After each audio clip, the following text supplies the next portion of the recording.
In the last lecture, we looked at the Indian frontier from the native point of view. So now we're going to look at the Indian frontier from the American point of view. And so this is going to be the same time period of the 1830s to the 1850s. And we're going to look at things from a national perspective. So this is going to put things in the context of a federal perspective, but also we're going to look at things from an ideological perspective. So when we talk about American politics, I want you to keep in mind that this is going to be ideological, but this is also going to be um, a bit a, a bit of a review for you in some cases, because if you have taken Gates's class for Civil War, you'll have gone over this before as well. So some of this is going to sound familiar to you. Also, you may have remembered this. You may remember this from uh, U.S. history pre-Civil War as well. So some of this is just going to sound familiar in general from overall American history narrative. But I want to talk about the American perspective when it comes to Indian Territory from an ideological approach, primarily because I want to talk about the American ideas behind creating or establishing an Indian Territory, the whys behind it, um, why create an Indian Territory, and their approaches to doing so. So I want to talk about the philosophy behind the idea first. So the original idea of Indian Territory actually dates back to the removal era when we talk about removing Indians all the way, going to white contact.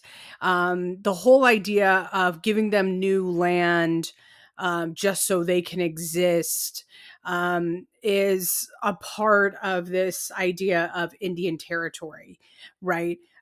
Let's clear out the Native Americans so that we have access to this land and give them unwanted land. That unwanted land was always going to be Indian Territory. Now, whatever that Indian Territory was, however much acreage it was, that was always a changing amount of territory. It was always a changing location. That's what you have to keep in mind, and you're going to see that in the next slide, because Indian Territory was going to be referred to as what we would often refer to as the Louisiana Purchase. It was going to be that huge amount of land in the central part of the United States.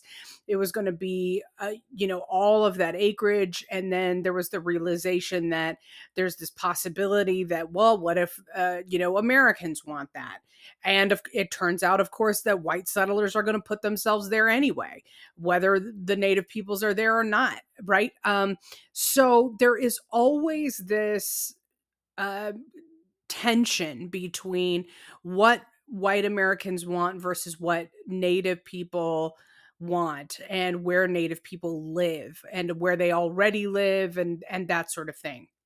So when we talk about Indian Territory, the problem consistently is that Indian Territory has always existed because white people, whether we're talking about Americans, whether we're talking about the English, there has always been this desire for these settlers to want to live where the Indians had been living already, and wanting to just sort of push them out of the way and live there.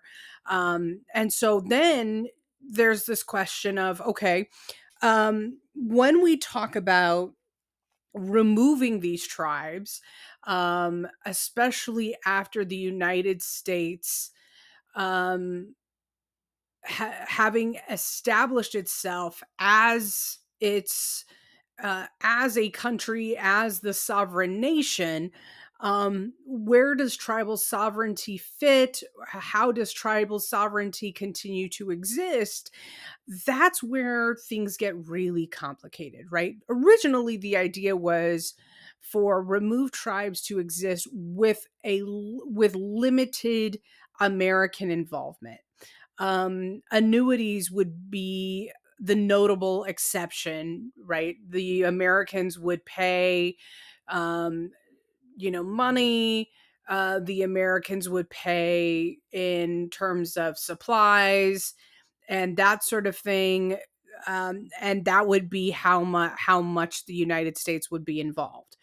And that's also demonstrated in the fact that in early Indian territory, the tribes created their own constitution, elected their own officials, established their own judiciaries, and that sort of thing.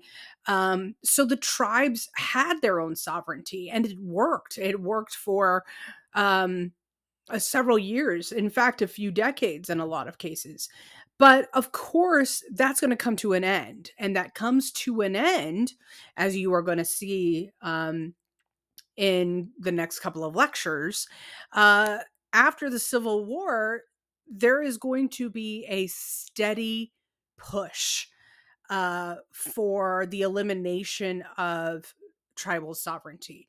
So before I go on, let me just make sure that you understand what I mean by sovereignty. Sovereignty is the ability for a country or a government to rule itself, to rule its own people.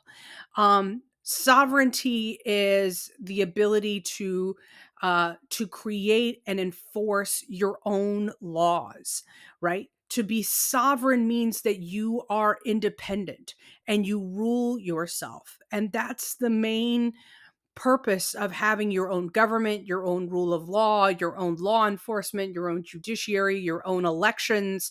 Sovereignty is important because without sovereignty, you don't really have your own nation, right? And tribal sovereignty is incredibly important to these nations, to these tribes. Because it allows them to maintain a sense of autonomy, to maintain their own sense of identity, even within the existence of, or even within living geographically within the boundaries of the United States. The fact that these tribes have their own governments, have their own constitutions, means that they get to rule themselves, right? They have their own laws is incredibly important. So when you have these tribes removed to Indian territory, the fact that they were able to create their own constitutions and establish their own government was a big deal to them because that meant that the United States was acknowledging that these tribes had their own governments, their own rules of laws, and there was that mutual respect. However, this is going to be more and more challenging to enforce when you start to see more white settlers moving into the territory. This is going to start to happen, particularly after the Civil War. We're going to get into that after the next lecture. After the Civil War, you have more and more white people showing up in Indian territory. You have new treaties that will start to challenge the whole idea of tribal sovereignty. And then, the United States starts to step up and say, you know what, this whole idea of tribal sovereignty isn't necessarily all that we wanted it to be. And that's going to be really problematic, right? When we talk about the origin of Indian territory and the early stages of it, remember, one of the things that you have to remember is that it starts right with Thomas Jefferson himself, right? Jefferson is authorized,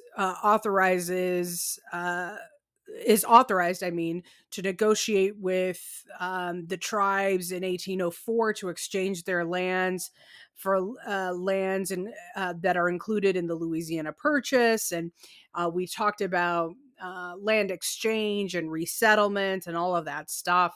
But real removal is enforced in 1830, right?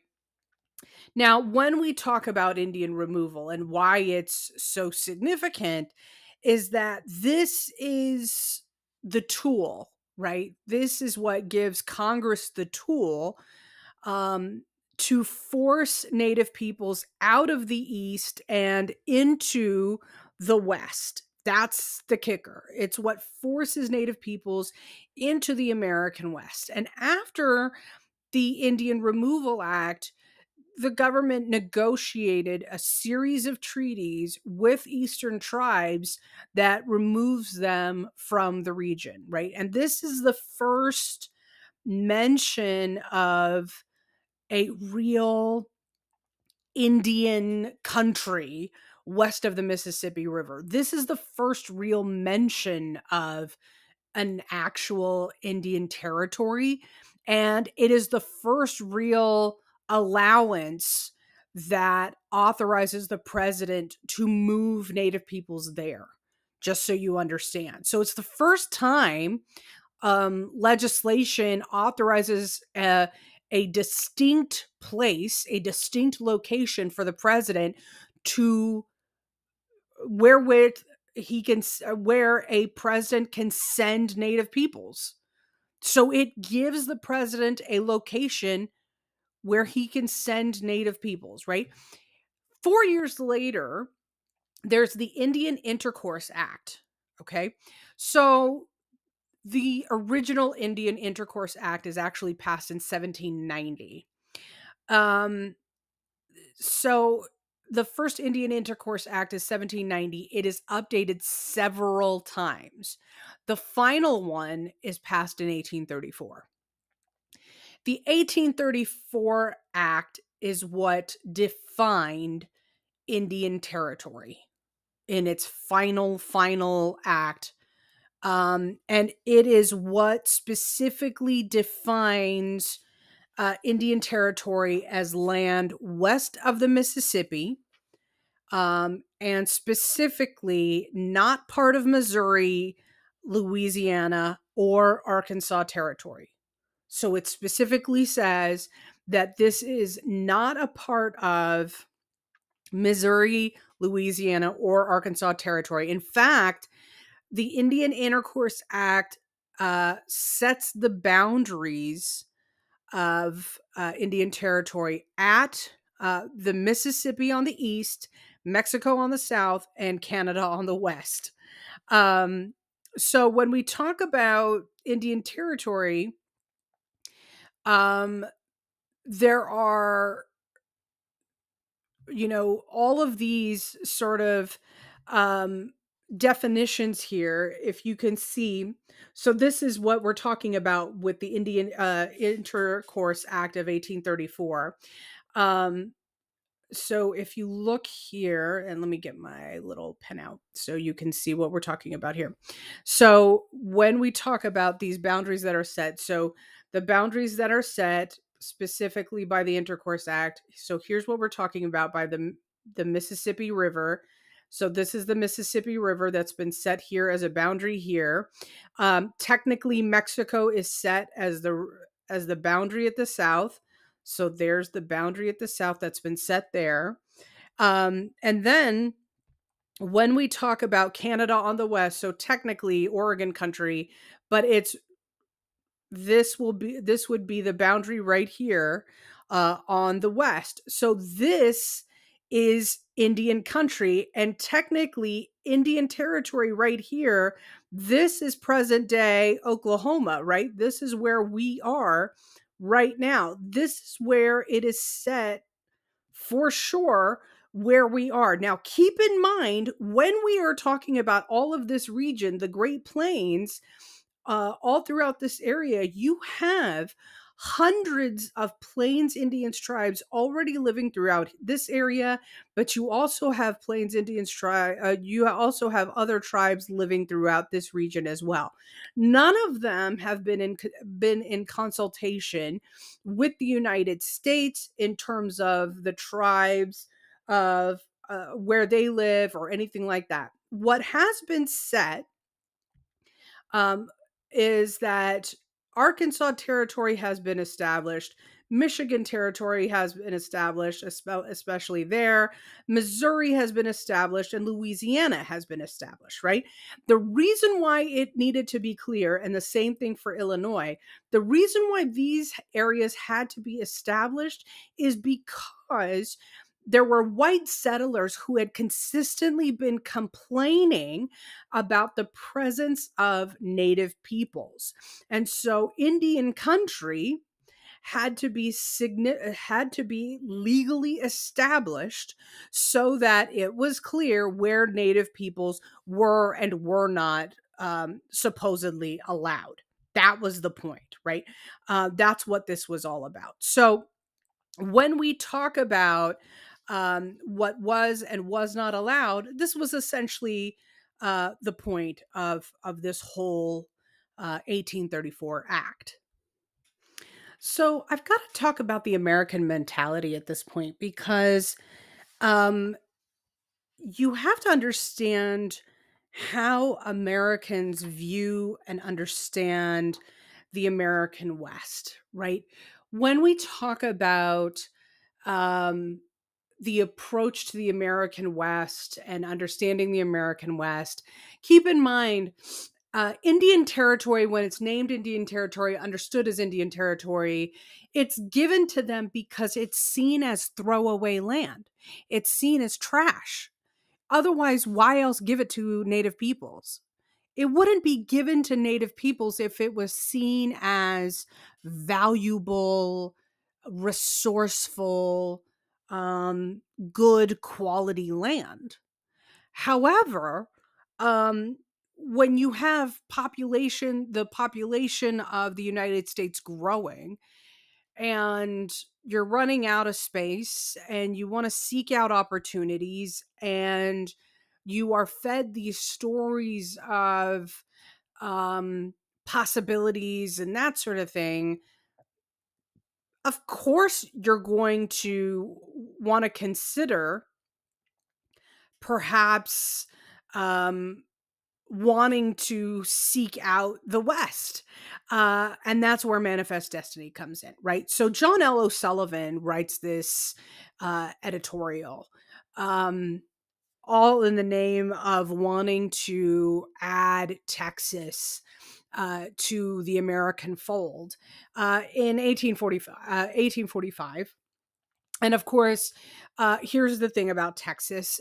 Texas has essentially been invaded by white American settlers who have introduced slavery into Texas. And the thing of it is, a thing of it is, when we talk about Texas, Texas firmly belongs to Mexico, right? Texas is not separate from Mexico. Texas has been having issues with Mexico because of these white American settlers. And here's the kicker. When we talk about these white American settlers have introduced slavery, and they are complaining because the Mexican government have been sending, um, you know, they've been sending criminals to serve out their time in parts of Texas, and white American settlers who have been illegally coming into Texas. Hello, hashtag irony, coming into Texas and settling there and growing cotton and using their slave labor to then reap the cotton, have been complaining about these criminals. So therein lies the real tension and conflict. So these white American settlers have been pushing for Texas to try and fight for their own independence. And then if not independence, then to leech onto the United States for statehood and that sort of thing. In comes John L. O'Sullivan, who writes this editorial about not just Texas independence, but ties it into this idea of manifest destiny. Manifest destiny, of course, is this belief that the United States is destined by God, has a divine destiny to stretch out geographically from coast to coast, from the East Coast to the West Coast, that God has divinely destined the United States to stretch out all the way to the West, and that um, it is something that no matter what the obstacle, it has been made clear that it is exactly what God would want, and that God will clear all of the obstacles. No matter what, everything is meant to be for the United States, because it is meant for prosperity and for what is good, and that sort of thing. So, uh, what ends up happening, long story short, is that the United States will end up adding or annexing Texas. Um, Illegally annexing Texas because Texas declares its independence. Mexico refuses to acknowledge it. And then the United States will annex Texas, and then uh, there is a war as a result. The United States and Mexico will fight this war. And in the end, the United States gains essentially what is now the southwestern part of the United States: Texas, Arizona, New Mexico, and California. And of course, 9 days before the war is over, gold is discovered in California. And that's 1848. Gold is discovered in California, which causes the California Gold Rush, and everyone, of course, believes that this happens to be a confirmation of John L. O'Sullivan's editorial, that this is truly a destiny, that God did really mean it to be, and blah blah blah. And in the meantime, there are all of these tribes who are living there, and you have, because of the gold rush, at that point in history, the largest migration of people in the history of the United States. And when I say the largest migration of people, it's not just people from across the country. I am talking about people from literally around the world. There are people from Europe who are showing up in California. There are people from China who are coming into California looking for gold. Do they find it? No, a vast majority of them do not. However, these people are showing up from anywhere and everywhere just for the possibility of it. And once they show up, they do not leave. So there are tribes throughout the American West who will be displaced. There are tribes not just in California, but in the Pacific Northwest, throughout the Rocky Mountains, and throughout the American Plains. And all of them are completely bombarded and overwhelmed by American expansion. And it's all done in the name of American progress. And I want you now to think about what Andrew Jackson said in his Indian removal address, right? About what can and will be done in the name of American progress. Anything and everything, right? That's exactly what he's going to do. And that's exactly what they're going to do. And that's what brings me back to, or that's what brings me to um, this whole process of losing the West. In 1851, the Treaty of Fort Laramie is signed with all of the major tribes of the Northern Plains. Um, and the treaty itself basically declares that the tribes of the Northern Plains would recognize and respect tribal boundaries. But the real purpose of this treaty was to designate areas that would, one, reduce intertribal conflict, but really, more importantly, prevent confrontations with white Americans, because that's really the big problem. White Americans between 1848 and 1851 were showing up in huge numbers. And they're not just going out to California to go find gold. They're going out to Colorado. They're going out to Nevada. They're going out to Wyoming. And they're going to find silver in Colorado. And they're going out to silver in Colorado. They're going to find silver in Colorado. They're going to find silver in Nevada as well. There's also gold out in Nevada.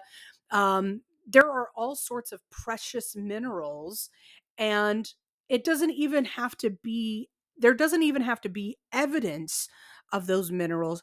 There just needs to be a rumor of those minerals, and you will have these populations showing up, right? 5 years later, in 1856, fighting breaks out in and around the Northern Plains, and it will cause 20 years of warfare, the Plains Indians Wars, from 1856 to 1876.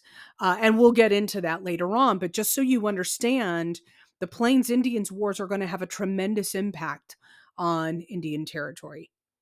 When we talk about the 1850s, it's going to have an impact on American expansion is going to have an impact on Native peoples, but so will the whole idea of slavery and American expansion. That gets me to the Kansas-Nebraska Act. So the Kansas-Nebraska Act changes the northern boundary of from Canada to Kansas Territory. So when we talk about the Indian Territory, the whole point of Indian Territory is suddenly reduced. Remember, from the previous map, we had Indian Territory established. The Indian Territory northern boundary had been established here, and the western boundary had been established right here. Instead, you'll notice Indian Territory has suddenly shrunk, and it's just this right here. Right? So when we talk about the difference now and how much territory is now available to Native peoples, it's not very much at all. The reason why this matters is that means that all of this territory now is available, right? Utah Territory, New Mexico Territory, Nebraska, Kansas Territory, Minnesota, and Indian Territory. You have Native peoples living there, but now in these territories of Kansas, Nebraska, Minnesota, Utah, New Mexico, white people can settle there too. White people can settle in Oregon Territory, Washington Territory as well. So that's the kicker. And, you know, one of the things that you have to understand is that's going to bring in some major changes. Are Native peoples brought into these conversations? No, they really aren't. When we talk about what this means for American politics, I want to refer you finally to the political map of the United States. And this is a very old map that I'm showing you here. So um, everything highlighted in blue are these are territories that you'll see. Everything in pink. So everything in pink is a free state. Everything in gray, everything in that dark gray color is a slave state, and everything in blue is a territory. But remember, Indian Territory, is the one territory that has the presence of slavery thanks to the Southeastern tribes. That's the one thing that makes it unique.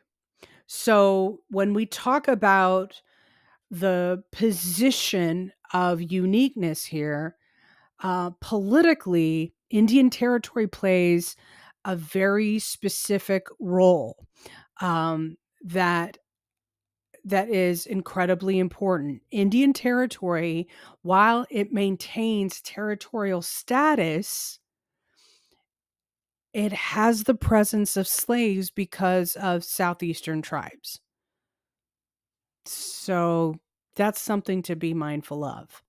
American politics and American policy is going to play a very, very important role on Native peoples, and most especially on the Indian Territory.